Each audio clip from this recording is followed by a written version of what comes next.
حبيبه الكريم إن الله وملائكته يصلون على النبي يا أيها الذين آمنوا صلوا عليه وسلموا تسليما اللهم صل على سيدنا ونبينا مولانا محمد وعلى آله وأصحابه أجمعين.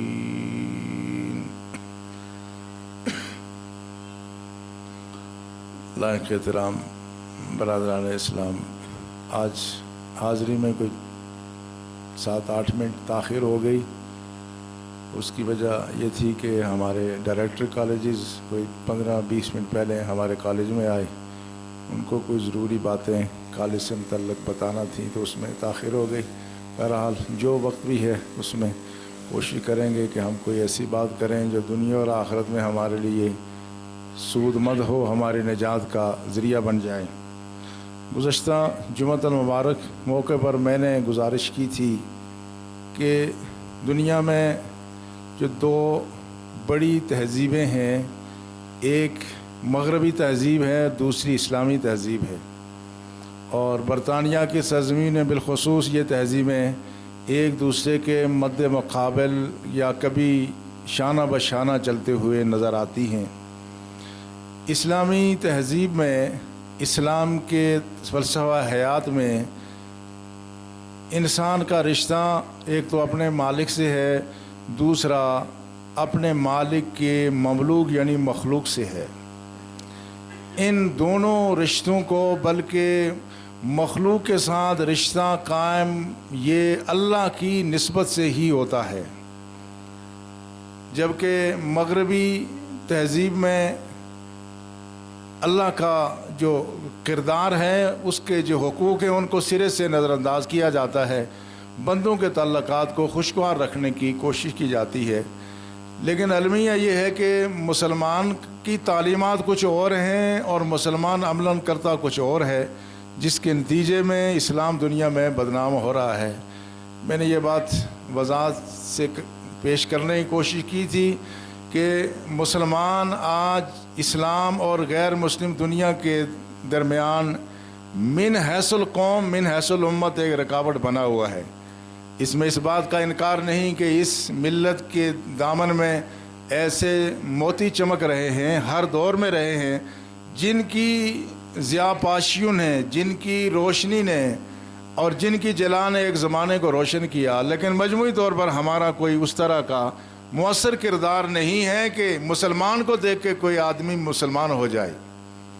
اس لیے اقبال نے بڑے درد بھرے لہجے میں کہا تھا، ہاتھ بے زور الحاد سے دل خوگر ہیں، امتی باعث رسوائی پیغمبر ہے. ہم بجائے اس کے کہ ہم اسلام کو کوئی عزت دیتے، ہم نے اسلام کو اور زیادہ دنیا میں رسوا کیا. تو انشاءاللہ اگر مواخذہ ہوا تو من حیث القوم افراد سے بھی اور قوم سے بھی یہ مواخذہ ہو سکتا ہے کہ تمہاری بدعمالیوں نے نہ صرف یہ کہ تمہیں ہی برباد کیا، بلکہ وہ جو برباد ہو رہے تھے وہ ادھر آ جاتے مگر تم نے آنے نہیں دیا. وہ تمہیں دیکھتے تھے، تمہیں دیکھ کے اسلام سے دور ہو جاتے تھے. تو آج بھی برطانیہ میں اگر کوئی بات کی جائے تو برطانیہ کے اکثر گورے یا گوریاں کہتے ہیں وی ڈونٹ لائک پاکی اسلام، کہ یہ پاکیوں کا، پاکستان والوں کا اسلام ہم نہیں پسند کرتے، ہمیں نفرت ہے. تو یہ جو صورتحال ہے یہ بڑی ہمارے لیے تشویشناک ہے. مگر میں آج اس سے آگے بات کرنا چاہتا ہوں. اس سے یہ معلوم ہوا کہ ضروری نہیں کہ مسلمان ممالک میں جو لوگ مسلمان جو کرتے ہیں وہ سارا اسلام ہو، اور یہ بھی ضروری نہیں کہ غیر مسلم ممالک میں جو کچھ ہو رہا ہے وہ سارا غیر اسلامی ہو. یہ ایک بنیاد ہے، اس کو سمجھنے کی ضرورت ہے. کچھ ہماری اپنی تہذیبیں ہیں، کچھ ہماری اپنی ثقافت ہے. لیکن میں آگے بڑھنے سے پہلے میں اس لفظ کی تھوڑی سی وضاحت کرنا چاہتا ہوں. اہل علم میں اس لفظ پر بڑی بحث ہوتی ہے، یہ تہذیب کیا چیز ہے، ثقافت کیا چیز ہے، تمدن کیا چیز ہے. اس کی میں مختصر سی وضاحت کرتا ہوں تو تاکہ پھر اگلی جو بات ہے وہ زیادہ واضح ہو جائے. یہ الفاظ استعمال ہوتے ہیں اسلامی تہذیب، اسلامی ثقافت، اسلامی تمدن. یہ اس کے مترادف الفاظ انگریزی زبان میں سویلائزیشن اور کلچر استعمال ہوتے ہیں۔ تہذیب کا جو زیادہ مناسب معنی ہے انگریزی میں وہ سویلائزیشن ہے۔ تہذیب کس کو کہتے ہیں؟ تہذیب کہتے ہیں یہ کاٹ چھانٹ کو، یہ جو شاخ تراشی کرتے ہیں نا ہم درختوں کے، جو ہمارے درخت بڑھ جاتے ہیں ان کے جو شاخیں کاٹتے ہیں اس کو بھی تہذیب کی کہتے ہیں۔ تو وہ درخت جس کے مالک نے، جس کے باغبان نے شاخ تراشی کر لی ہو، اس درخت کو عربی زبان میں کہتے ہیں شجر مہذب، مہذب چھانٹا ہوا، شاخ تراشی کیا ہوا درخت۔ تو تہذیب کا اصل معنی کسی چیز کو سنوارنا، درست کرنا، اس سے جو فالتو چیزیں ہیں ان کو الگ کرنا ہے۔ یہ جو لفظ ثقافت ہے، ثقافت کا معنی بھی تعلیم دینا ہے، ثقافت کا معنی بھی تربیت کرنا ہے، ثقافت کا معنی بھی کسی چیز کو درست کرنا ہے، ثقافت کا معنی کسی کو ٹھہرانا ہے۔ تو عربی زبان میں یہ لفظ بھی استعمال ہوتا ہے۔ آج کئی یونیورسٹیوں میں اسلامیات کا جو شعبہ ہے اس کو تقسیم کیا جاتا ہے۔ ایک ہوتا ہے اسلامک کلچر، یعنی اسلامی ثقافت الگ ہے، دوسرا ہے کمپیریٹیو ریلیجن، تقابل ادیان، اس کو مختلف یونیورسٹیاں الگ الگ پڑھاتی ہیں۔ تو ثقافت کا معنی بھی کسی چیز کو درست کرنا، سنوارنا، ٹھہرانا اور بہتر کرنا ہے۔ اب انگریزی میں جو اس کے لیے لفظ استعمال تہذیب ثقافت کے لیے آتا ہے وہ لفظ کلچر آتا ہے۔ یہ اصل میں جرمن زبان کا لفظ ہے، کلٹور سے بنا ہے، جس کا معنی جس میں بیجنے اور اگانے کا اشارہ پایا جاتا ہے۔ تو اب یہاں پر ذرا آ جائیں کہ ثقافت بنتی کس سے ہے۔ یہ ثقافت، یہ اس کو جو کلچر کہا جاتا ہے، یہ ثقافت میں، یہ چونکہ اس کا بنیادی لفظ جو انگریزی میں ہے اس کا مترادف عربی میں لفظ ثقافت ہے نہیں، بلکہ فلاں کا لفظ عربی زبان میں ہے، جس میں کسی چیز کے بونے اور اس کو کاشت کرنے اور اس کو اگانے کا اشارہ پایا جاتا ہے۔ تو بات کہاں پہ جا کے پہنچی کہ تہذیب کی بنیاد کیا ہے؟ تہذیب کی بنیاد اور ثقافت کی بنیاد کیا ہے؟ ثقافت کسی چیز کو بونا، اس کو کاشت کرنا اور اس سے پھل لینا ہے۔ تو لیکن جو چیزیں بوئی جاتی ہیں انسان سے کے متعلق، جب ہم کلچر کی بات کرتے ہیں تو لیبارٹریوں میں بھی چیزیں کلچر ہوتی ہیں۔ لیبارٹری میں چیزیں کلچر کیسے ہوتی ہیں؟ آپ نے خون دیا، اس خون میں خاص کیمیکل ڈال کر کے ایک خاص ہیٹ پر رکھتے ہیں تو اس پہ جراثیم اگنا شروع ہو جاتے ہیں، پھیلتے ہیں، اس کو کہتے ہیں بلڈ کلچر ہو گیا ہے۔ اسی طرح سے مختلف چیزیں کلچر ہوتی ہیں۔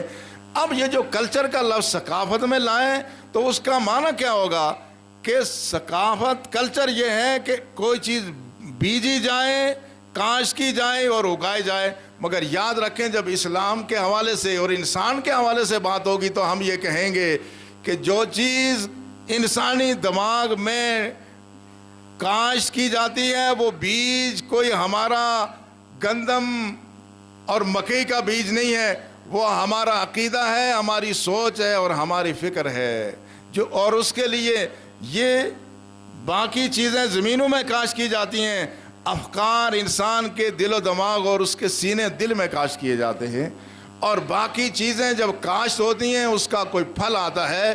یہ جو افکار اور یہ جو ہمارے سوچ اور فکر ہے، اس کے نتیجے میں جو چیز سامنے آتی ہے وہ ہمارے اعمال ہیں۔ تو پھر معنی کیا ہوا؟ یہ تہذیب اور ثقافت کیسے بنے گی؟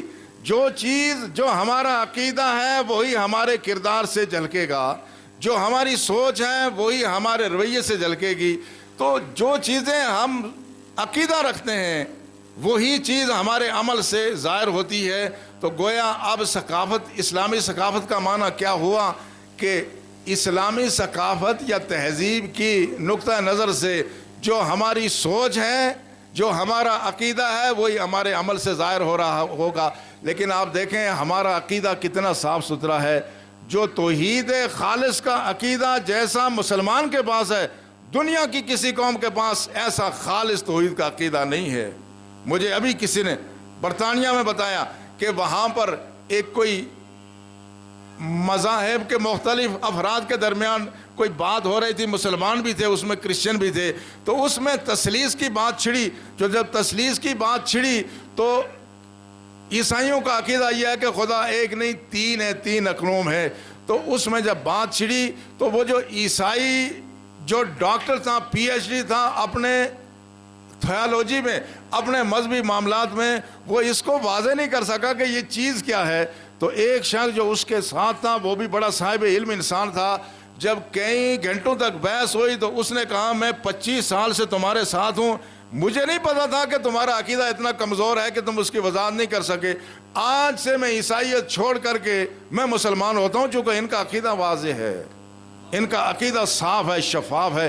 اور ایک لادین فلاسفر برٹرن رسل کا نام لوگوں نے سنا ہوگا جو انگریزی ادب سے واقف ہیں. برٹرن رسل نے خود یہ بات کہی ہے کہ جو عیسائیت میں ٹرینٹی تثلیث کا عقیدہ ہے، انکارنیشن ہے، یعنی وہ کہتے ہیں خدا مجسم ہو کے آیا. انہوں نے کہا اس 20ویں صدی میں کوئی معقول انسان اس عقیدے کو قبول کرنے کے لیے تیار نہیں ہے. ہمارا عقیدہ بہت صاف تھا، ہمارا عقیدہ بہت ستھرا تھا، جس میں ملحد اور لادین فلاسفر بھی مانتے ہیں کہ اسلام کا توحید کا عقیدہ بہت صاف اور شفاف ہے. لیکن وہی توحید جب ہمارے عمل سے ظاہر ہوتی ہے تو وہ یہ صافی پانی، یہ جام صافی جب ہمارے آلودہ برتن سے ظاہر ہوتا ہے تو اس کا رنگ مقدر ہو جاتا ہے. اب یہاں آ کے اب ہم کیا کہیں کہ وہ شخص جو خدا وحدہ لا شریک کو نہیں مانتا، وہ شخص جو لاکھوں کروڑوں بتوں کو پوجتا ہے، لیکن وہ اپنے معاملات میں، اپنے کاروبار میں، اپنی تجارت میں صاف ستھرا ہے، وہ کسی کو دھوکہ نہیں دیتا.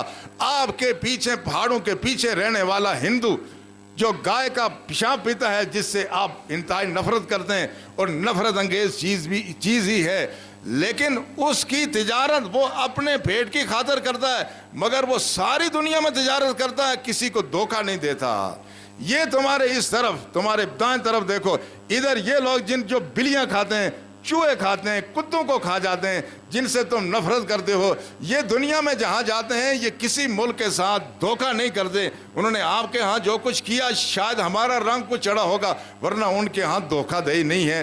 اہل ایمان ذرا سوچنے کی بات ہے، خدا وعد کو ماننے والے، خدا پر یقین رکھنے والے، اتنا صاف شفاف عقیدہ رکھنے والے، جب کفر کے عقیدہ رکھنے والوں، ہزاروں مورتیوں کی پوجا کرنے والوں کے مقابلے میں جب ان کا کردار آتا ہے، ہمارا سر شرم سے جھک جاتا ہے کہ ہم ان کو کیا کہیں کہ ہم کیا خدا پر یقین رکھتے ہیں. آپ خود ہی سوچیں کہ ایک شخص جو خدا پر یقین رکھتا ہے، جس کا یہ ایمان ہے، جو مسجدوں میں نماز بھی پڑھتا ہے، جو روزے بھی رکھتا ہے، ذکر اذکار بھی کرتا ہے، لیکن عمر بھر حرام کھاتا ہے، کیا اس کا یہ عقیدہ ہے کہ وہ کل خدا کے سامنے جائے گا؟ یہ ایسے تکلیف دہ سوال ہیں جن کا جواب تلاش کرنا یہ ہمارا کام ہے کہ ہم ان کا جواب تلاش کریں. ایسا کیوں ہو رہا ہے؟ مگر میں عرض یہ کرنا چاہتا ہوں کہ یہ جو صورتحال ہے، اس میں ضروری نہیں کہ ہر جگہ کے مسلمان کا ہر عمل اسلامی ہو. نہیں، اسلام میں 3 چیزیں ہیں. رسول اللہ صلی اللہ علیہ وسلم نے جو اعمال اختیار کیے وہ اس میں 3 طرح کی چیزیں ہیں. کچھ چیزیں ایسی ہیں جو سنت خدا سے متعلق ہیں، کچھ چیزیں سنت عادیہ ہیں. سنت خدا وہ ہے جس کا تعلق اسلام کے براہ راست اس نظام ہدایت سے ہے. کچھ چیزیں جو رسول اللہ صلی اللہ علیہ وسلم نے عرب کے اس معاشرے میں لوگ وہ چیزیں، جیسے کچھ لباس ہے، بعض چیزیں رسول اللہ نے اختیار فرمائیں اور مسلمانوں کو اپنانے کی تاکید نہیں فرمائی. یہ سنت عادیہ ہے، اس کو اپنانا فرض اور واجب نہیں ہے. کوئی محبت سے اپنائے گا تو اجر و ثواب پائے گا. اسلامی تہذیب کی خوبی کیا ہے؟ اس میں کچھ چیزیں ایسی ہیں جو ہمارے لیے کرنا لازمی ہیں، کچھ چیزیں ایسی ہیں جو مباح ہیں، کچھ چیزیں ایسی ہیں جو سرے سے ناجائز ہیں. تو اس میں جو شخص مسلمان ہوتا ہے، اسلام کو ہر ایک قوم سے، ہر ایک زمانے سے کوئی بیر نہیں ہے. اس فرد کے جتنے عقائد ہیں ان کو اسلام کے عقائد کی اس آئینے میں دیکھا جائے گا. جو عقیدہ اسلام کے خلاف ہے اس کو الگ کیا جائے گا، اور جو اسلام سے متصادم نہیں ہے، توحید و رسالت سے متصادم نہیں ہے، اس سے کوئی سروکار نہیں ہے۔ اسی طرح سے جب کسی کا کوئی عمل دیکھا جائے گا، وہ اعمال جو اسلام کی روح کے منافی ہیں ان اعمال کو قبول نہیں کیا جائے گا۔ ایسے رسم و رواج جو اسلام سے متصادم نہیں ہیں، اسلام ان رسم و رواج کو قبول کرنے کے لیے آمادہ ہے، چونکہ ہر زمانے کے، ہر دور کا ہر شخص، ہر زمانے کا ہر شخص، وہ اس کا ہر عمل اسلام کے منافی نہیں ہے، نہ ہی ہر مسلمان کا ہر عمل اسلام کی نمائندگی کرتا ہے۔ تو اہل ایمان اب اس پر آ کے اس بات کو ذہن نشین کر لیں کہ ہر زمانے کا، اگر کسی زمانے کے مسلمان کوئی کام کرتے ہیں وہ اسلامی تہذیب اور ثقافت نہیں ہو جاتی۔ آج اگر اس سرزمین میں ہماری عورتوں نے پتلونے اور ٹکانے پہننے شروع کر دیے ہیں تو آپ کیا کہیں گے؟ یہ اسلامی کلچر ہے، چونکہ مسلمان پہن رہے ہیں۔ کیا آپ یہ کہہ سکتے ہیں؟ ہرگز نہیں۔ ہم کہیں گے یہ اسلام اس کے سراسر منافی ہے۔ یہ یہاں کے بدعمل مسلمانوں کا، ان کی تہذیب و ثقافت ہے، مگر اسلام کی تہذیب اور ثقافت یہ نہیں ہے، یہ ہماری تہذیب نہیں ہے، یہ ہماری ثقافت نہیں ہے۔ ایسا لباس پہننا کہ جس سے آپ نماز بھی ادا نہ کر سکے، ایسا لباس پہننا جس میں خواتین کے جسم کے وہ اعضاء جن کو ڈھانپنا ضروری ہے، اگر ساری دنیا کے مسلمان خواتین معاذ اللہ کبھی یہ پہننا شروع کریں پھر بھی وہ اسلامی تہذیب نہیں ہو سکتی، کیونکہ اسلام نے اس بات کی اجازت نہیں دی ہے۔ یہ غیر مسلموں کی تہذیب ہی ہوگی۔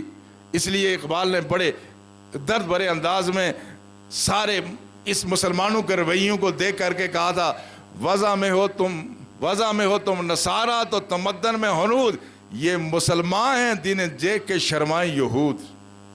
تمہاری وضع نصارہ والی ہے، تمہارا تمدن ہندو والا ہے، اور تمہیں دیکھ کے یہودی بھی شرماتا ہے کہ خدا کے ماننے والوں کا یہ عمل کیسے ہے، یہ رویہ کیسا ہے۔ اس لیے اہل ایمان، اصل بات یہ ہے کہ جہاں پر بھی کوئی چیز اسلام کے بنیادی اصولوں کے منافی ہوگی، اسلام اس کو کبھی قبول نہیں کرتا۔ جو چیز اسلام کے اصولوں کے قریب ہوگی اسلام اسے اپنا لیتا ہے۔ اسی لیے دنیا میں جب لوگ مسلمان ہوتے ہیں انہیں اسلام میں آ کے پریشانی کیوں نہیں ہوتی؟